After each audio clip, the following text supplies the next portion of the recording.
não me conhece, eu sou o DS, você está no Papo Nerd. Hoje a gente vai conversar um pouquinho sobre o episódio 2 de Cavaleiro da Lua. Velho, eu tô gostando demais dessa série, né? Essa série tá muito top. Eu já fiz uma análise mais superficial, sem spoiler do primeiro episódio, né? Eu não fiz uma análise mais detalhada, porque eu queria levar você a assistir. Mas agora que você já está aqui comigo, né? Nós vamos dar uma analisada nesse segundo episódio. Eu acabei de assistir. Eu só te peço pra antes você deixar aquele like, velho, pra continuar ajudando o canal. Vamos lá, cara. Recapitulando aqui o primeiro episódio. Nós temos como personagem principal ali o Steven. Ao que parece, algo controla o corpo dele, especialmente à noite, né? O cara tem que dormir ali acorrentado. E ele descobre que ele tem até mesmo um outro nome, uma outra identidade chamada Mark. Ele descobriu isso porque escondido na casa dele tinha ali um celular e uma chave de um armário misterioso. Nesse celular tinha vários chamados ali para uma pessoa chamada Layla, né? Ele ligou para essa Layla e ela chamou ele pelo nome de Mark. Ao longo da trama, né, cara, numa dessas dele acordar em locais misteriosos, ele acabou cruzando o caminho com uma seita, né? Essa seita serve a deusa Amit. O objetivo dessa seita é justamente ressuscitar a deusa. Nós temos ali como líder o Arthur Harrow. E basicamente o Arthur julga as pessoas, velho. Como assim julgar as pessoas? Ele faz uma espécie de ritual ali com as pessoas, julgando elas. Se essa pessoa até então não tiver feito nada de errado, mas no futuro ela se corromper, né, ela se tornar alguém ruim, essa pessoa recebe a mesma pena de morte. Ela é julgada por algo que ela ainda não cometeu, mas ela cometerá algum dia. E o que acontece, cara? O Steven está em posse de um artefato que aparentemente é de interesse dessa seita. O Arthur tenta tomar esse artefato de diversas formas, mas no fim, né, cara, quando as coisas chegaram no limite, quando não havia mais o que fazer, né, ele estava sendo perseguido ali pelo capiroto em forma de Satanás. Ele acabou enxergando que a única solução, de fato, era se entregar a essa outra personalidade dele, né, cara? Ele já estava em conversa consigo mesmo dentro da sua cabeça. E é quando o Cavaleiro da Lua assume, né, velho? E assim se encerra o primeiro episódio. Uma das coisas que mais tem me fascinado nessa série, velho, é o quanto nós somos colocados na condição de confusão do personagem. As experiências pro Steven são confusas, velho. Ele não sabe exatamente o que é real. E pra piorar a situação, só ele enxerga o que está acontecendo, né? Aquela criatura que perseguiu ele no museu nem sequer aparece nas filmagens. O cara parece um verdadeiro maluco, correndo de um lado pro outro. Isso, inclusive, custa o emprego dele. Mas as revelações começam mesmo quando ele consegue encontrar o armário, né? Que aquela chave misteriosa abre. Basicamente, esse armário era um quarto, né? Como se ele tivesse tendo uma outra vida ali. Ele encontra ali uma bolsa, né? Com arma, muito dinheiro. E ele encontra até mesmo um passaporte com o nome Mark. Isso torna as coisas um pouco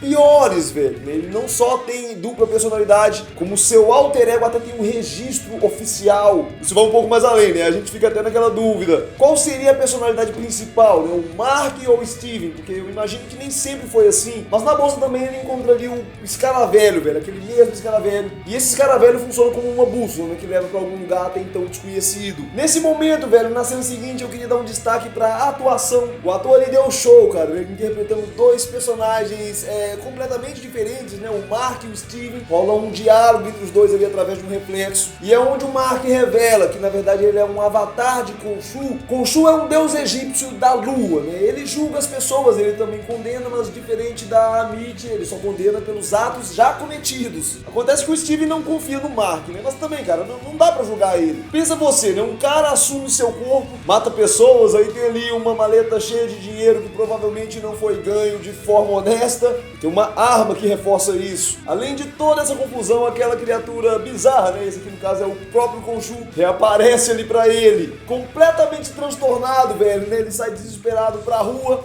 onde ele acaba dando de cara com uma moça na moto, velho. Essa moça era justamente a Layla. E aqui nós temos mais revelações, velho, né? A gente percebe que ela sabe muito mais do que se imaginava. Ela sabe o segredinho do Mark, ela sabe que ele se transforma no Cavaleiro da Lua, mas ela não sabe da existência do Steven, ela não sabe essa questão da dupla personalidade. E ela também revela que eles são casados. Mano, esse detalhe aqui leva a gente a pensar diversas coisas. No primeiro episódio já dava pra imaginar que a Layla tinha algum tipo de relacionamento desse tipo com o Mark. Isso é muito interessante, que mostra que o Mark também tem uma vida social, né? O cara também tem uma família. Não é como se o Steven fosse o civil e o Mark fosse a entidade, né? A transformação do Steven. Não é como o Venom, por exemplo, né?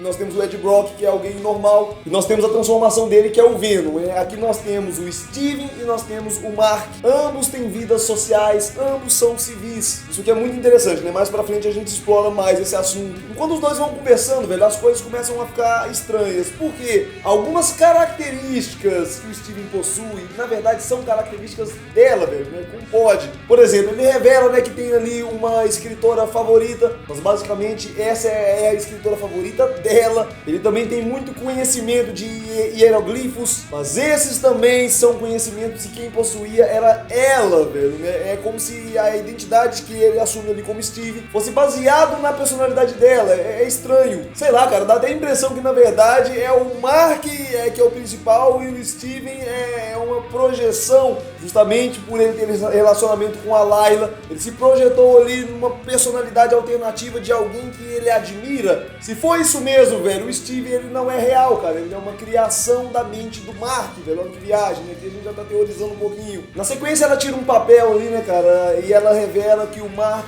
entrou com pedido de divórcio. Ela aparenta estar muito abalada, mas a gente imagina, né, que talvez tenha sido uma forma de protegê-la. Esse tipo de atitude no universo dos heróis é muito comum. Comovido ali com a situação, né, cara, e simpatizando muito da moça, o Steven resolve revelar tudo, cara. Eu vou mostrar tudo. A princípio aqui, inclusive, achei que rolou um errinho de roteiro, mas lá pra frente eles explicaram melhor. Se o Mark não queria que ela soubesse que o escaravelho estava ali, né, por que ele não impediu o Steve igual ele fez lá no episódio 1, quando o Steve estava prestes a entregar o escaravelho pro Arthur? Ele controlou os braços dele ali, velho, né? Ele segurou e fechou o punho, controlou parcialmente o corpo dele, né? Por que ele não fez isso nesse momento também? Lá pra frente isso foi explicado. A Layla demonstra ficar muito transtornada com a situação, né? Ela revela que de alguma forma ela ajudou ele a coletar o artefato, ela reconhece muito bem esse artefato, mas eles são interrompidos com a Polícia Federal, cara, né? Os homens chegaram. Desde o começo eu achei essa polícia um pouco estranha, porque o museu decidiu não prestar queixas, justamente se condoendo da situação dele, né? Acreditando que ele sofria de problemas mentais. Então não fazia muito sentido essa polícia estar ali, né? Não deu outra. Esses caras faziam parte da seita. Na sequência, revelação atrás de revelação, porque novamente o Steven estava ali frente a frente com o Arthur, um homem muito gentil, muito gente boa. E esse diálogo é muito interessante porque o Khonshu também aparece, né? Mas novamente apenas o Steven consegue enxergar. E o Arthur fala: você tá vendo o Khonshu, cara? Esse é um privilégio que eu não tenho mais. Olha que interessante. E ele, inclusive, mesmo sem ver, mesmo sem ouvir, ele sabe. Ele tá falando pra me matar, não é? Nessa conversa, o Arthur cita essa questão da confusão de personalidades, Steven, Mark. E ele questiona, né? Se Khonshu escolheu ele porque a mente dele era fácil de ser quebrada, ou se ela já estava quebrada antes. Isso aqui, velho, é muito interessante. Por quê? Porque deixa no ar, velho, se essa dupla personalidade tem alguma relação com o Cavaleiro da Lua ou não, né? Tem alguma relação com o Khonshu ou não. Aparentemente, né, existe a possibilidade de que mesmo antes, né, dele encontrar o Khonshu, ele já era um cara que sofria com uma dupla personalidade. Ou pelo menos ele já tinha uma predisposição a isso, né? Ele já tinha algum problema na mente ali, ele já tinha uma debilidade. Independentemente da ligação dele com o Khonshu ou não, ele já era assim. Ao longo da conversa, velho, o Arthur vai mostrando que ele trouxe paz para aquele bairro, ele acabou com a criminalidade, velho. É realmente um lugar muito feliz, muito bonito. Aí fica difícil, né, velho? De um lado nós temos o Mark, que é um assassino, um mercenário. Do outro nós temos o Arthur, que é um pacificador. A gente vê ali realmente muita gente de bem, né, cara? Muita harmonia. Tem até comida grátis, cara. Putz, comida grátis aí não tem como, velho. Aí mexeu com o coração, mexeu com o estômago, na verdade, né? Aí não tem como não, velho. Mas brincadeiras à parte, né? Toda essa promessa de um lugar melhor, ainda mais somada de provas, né? De fato, nós temos ali um lugar que aparentemente é melhor. Acaba sendo um baita ponto pra se acreditar que de fato esse é o lado certo. Inclusive, né, cara, isso aqui chega até a ser uma crítica social, né? Principalmente religiosa. Apesar de não ouvir, o Arthur sabe todas as falas do Khonshu. Isso aqui também é curioso. Enquanto eles vão conversando ali, o Khonshu vai falando algumas coisas, né, cara, pra tentar convencer também o Steven. Mas como o Arthur, velho, né, conhece todas as frases do Khonshu, isso acaba ajudando no discurso. Dá a entender que o Khonshu sempre vem ali com argumentos prontos. E nesse momento, né, ele revela que o motivo dele não conseguir mais ver o Khonshu, né, dele já ter visto um dia, é que antes do Steven, ele mesmo já foi o avatar do Khonshu, cara, né? Justamente por isso ele conhece muito sobre o comportamento desse deus. Essa aqui disparada, velho, foi a maior revelação do episódio. E ele também manda um recado ali pro Mark, né, velho? Ele fala que Khonshu é um mentiroso. Ele sempre fala que é a última missão, né, que é a última tarefa, mas sempre tem algo mais. Ele não vai libertar ele desse acordo. Por mais que nesse primeiro momento, né, o Mark não deu muita ideia ali, pode ter certeza que a semente do mal já foi plantada. Em algum momento, né, o Mark vai duvidar da palavra do Khonshu. Mas se até aqui, velho, né, ele tinha alguma chance de convencer o Steven, eu acho que ao revelar a verdade, ele jogou tudo por terra. Ele explica ali pro Steven como a deusa Amit faz os julgamentos, né, velho? Como ela condena as pessoas. Como nós já falamos, né, mesmo que a pessoa não tenha cometido um erro até então, mas ela vá cometer no futuro, ela já é julgada por esse erro. E basicamente, né, cara, o objetivo dele é ressuscitar essa deusa para erradicar o mal da nação, né? Mas para isso ele precisa do escaravelho. Esse escaravelho funciona como uma bússola que leva até a tumba de Amit. Mas aí nesse momento, cara, o Steven começa a questionar algumas coisas, né? Algumas questões bem interessantes. Se você está condenando uma pessoa que ainda vai cometer um erro, até aquele momento ela não cometeu, isso não é condenar um inocente? Pensa, cara, né? Você acha que seria justo você condenar uma criança, você matar uma criança, porque daqui 30 anos ela vai se tornar uma pessoa ruim, velho? É um pouco bizarro, né? Um pouco bizarro. Ao perceber que o Steven não vai facilitar, o Arthur resolve utilizar dos seus poderes, né? Aquela bengala dele basicamente tem uma fração de poder da deusa Amit. Enquanto ele está ali questionando sobre o escaravelho, surge ela, né? A Cavaleira Layla. Não, cara, nada de Cavaleira, né? Por enquanto só Layla mesmo. Por enquanto, né? A gente já vai conversar sobre isso também. Só que eu não achei a atitude dela inteligente não, velho. Ela chegou ali no meio da seita com o escaravelho. Tipo, pra que ela levou o escaravelho pra lá, velho? Por que ela não escondeu e foi lá sem o escaravelho? Entregou pro Steve e falou, ó, protege aí, cara, se vira. Invoca o traje, né? Ela ainda acha que é o Mark. Nesse momento, velho, as coisas começam a ficar tensas e a Layla mostra que ela não é só um rostinho bonito, velho. A mina é boa da pancadaria. Ela senta a porrada num dos fiéis. Ela sai muito melhor do que o Steve, inclusive, né? Eu acho que ela que deveria ter o traje. Vocês vão ver que o Khonshu acha isso também, cara. Enfim, vamos continuar aqui. A situação tá ruim, velho, mas o Steven não quer deixar o Mark assumir, né? Ele acredita que o Mark é um psicopata. E aí surge de novo aquele mesmo capirota, rapaz. Putz, aquele bicho dos infernos, literalmente. O problema é que só ele vê essa praga, né? A Layla não consegue ver o que tá acontecendo. O Steven acaba sendo atingido, mas enquanto ele cai, ele invoca o traje, rapaz. Que top, né? O cara se transformou no Cavaleiro da Lua.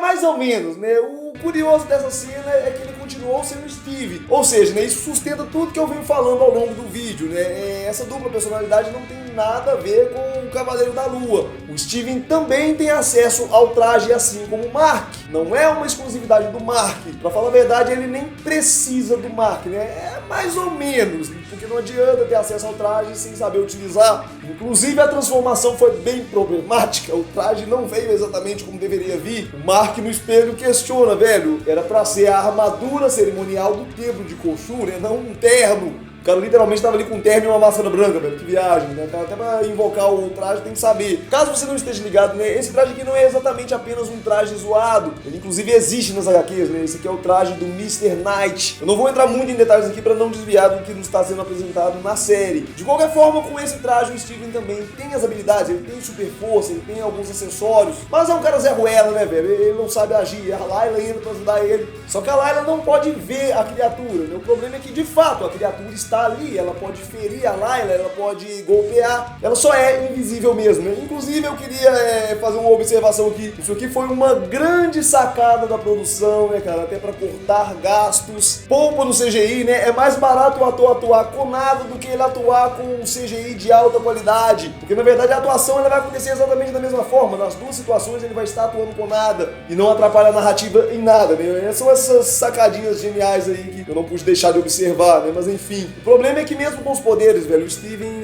não tem noção nenhuma de combate, ele não tem habilidade alguma, a Layla vai de 10-0 nele. Somente quando surgiu o risco, né, de pessoas realmente se machucarem, porque o Steven acabou atraindo a criatura, né, pro meio da multidão, ele acabou cedendo, e é quando ele deixa o Mark finalmente, né, assumir novamente no final do episódio. Não demora muito, né, o Mark consegue afastar a criatura e ele acaba derrotando ali sem muita dificuldade. dificuldade e logo em seguida ele destransforma, né? Essa é a primeira vez que nós vemos ali o Mark sem usar o traje, né? Assumindo o controle completamente ali do corpo do Steven. Então, galera, final feliz? Problema resolvido? Não, cara, né? Porque o animal do Steven, durante o confronto, acabou perdendo o escaravelho. O mendigo acabou achando, né, velho? E esse mendigo não teve tanta sorte quanto o mendigo da vida real. O Arthur pega o artefato e acaba matando esse mendigo, velho, sem julgamento. Enquanto isso, né, nós temos um último episódio ali entre o Steven e o Mark, né? E agora o Steven na posição de voz dentro da cabeça do Mark. E dessa vez ele não consegue reassumir o controle. E é justamente aqui, velho, que o Mark revela que quem está no corpo tem total controle, né? Antes não era assim. Por isso que lá no episódio 1, né, o Mark conseguiu controlar parcialmente o corpo, mas as coisas, por algum motivo, mudaram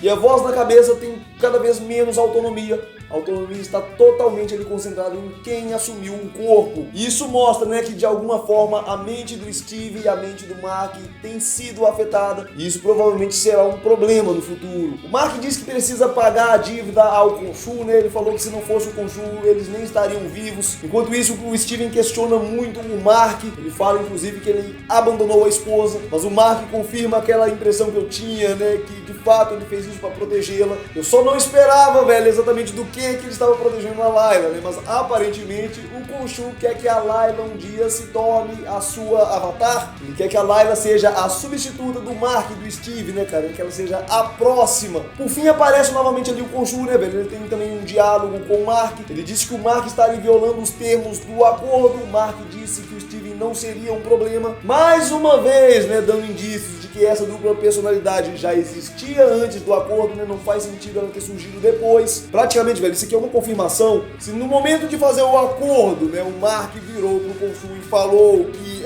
o Steven não seria um problema, o Steven já existia. E o Khonshu também fala, né, que ele era um cadáver quando ele o encontrou. Tem muito mistério pra ser revelado pra frente, cara. Ainda tem muito mistério. O episódio termina com eles lá no Egito, velho. Olha que doideira, né, cara? Um cenário top pra caramba pra essa temática. Você pode ter certeza, né, que o episódio 3 terá muita ação. Mano, eu acho que eu não tenho nem o que dizer, né, depois dessa análise aqui, velho. A série tá top demais, é uma série muito misteriosa. Mas eu acho que o ponto alto mesmo é a trama. Porque eu não sei se vocês repararam, a gente tem visto pouco do Cavaleiro da Lua. Nós só vimos ele em 2 cenas, cara, né, no final do primeiro episódio e no final do segundo episódio. Mas ao mesmo tempo, velho, eu não tenho sentido que estão enrolando. Não tem sido algo chato, algo maçante de assistir. A trama tem prendido, mesmo sem a presença do Cavaleiro da Lua. A todo momento tem revelações, a todo momento novos mistérios têm surgido, né? Tem dado espaço para teorias, para especulações. E eu acho que essa rotatividade dessas informações é o que tem tornado essa série interessante de assistir. Você sempre tem algo ali mexendo com a sua expectativa.